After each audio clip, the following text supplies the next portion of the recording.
With its stimulating effects, it's easy to understand why coffee is the second most traded commodity on Earth after oil. For many, it keeps us awake and moving through our busy days. But how does it work? What exactly does coffee do to your brain? Whenever you're awake, a chemical called adenosine slowly accumulates in your brain, and this adenosine binds to receptors which slow down brain activity. Ultimately, the more adenosine there is, the more tired your brain feels, which makes sense as the longer you're awake, the more fatigued you become. Conversely, while you sleep, the concentration of adenosine declines, gradually promoting wakefulness. But it turns out that the caffeine in your coffee is incredibly similar to adenosine in structure. The caffeine works its way through your bloodstream and into your brain, where it starts to compete and binds with adenosine receptors. But because it's not adenosine, the sleepiness effect isn't felt. Adenosine can no longer bind, meaning its calming properties are diminished, which is great for you when you're feeling tired. However, with long-term use of caffeine, your brain responds by creating more adenosine receptors, which means more caffeine is required to elicit the same response.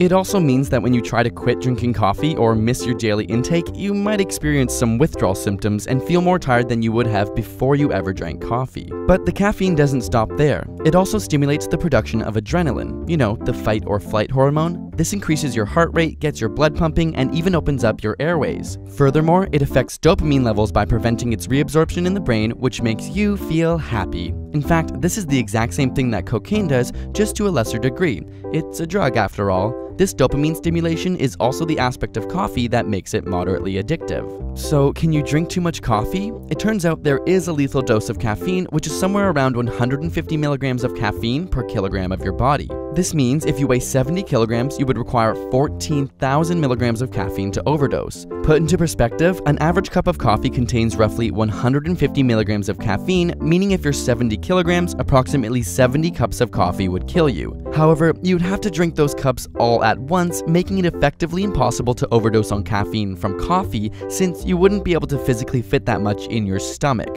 You would also start experiencing mania and hallucinations before getting to this point. Caffeine also has a half-life of around 6 hours, so if you drank a standard coffee with around 150 milligrams of caffeine, after about 6 hours there'll only be 75 milligrams left in your system and you'll be feeling half of the effect, and 6 hours after that you'll have 37.5 milligrams, leaving more room for adenosine to jump back into action, which is why you may reach for another cup throughout the day to maintain that glorious, alert, and energetic feeling. So drink up and enjoy the buzz while it lasts. And for all of you in school, while we know caffeine is key, so are good deals on textbooks. So we've teamed up with slugbooks.com to get you the cheapest prices for the books you need. All you have to do is head to slugbooks.com/AsapSCIENCE and search the ISBN number of the books you're looking for. Slugbooks will then compare prices from all across the net. Seriously, we know how expensive textbooks can be, so hopefully this will save you some money.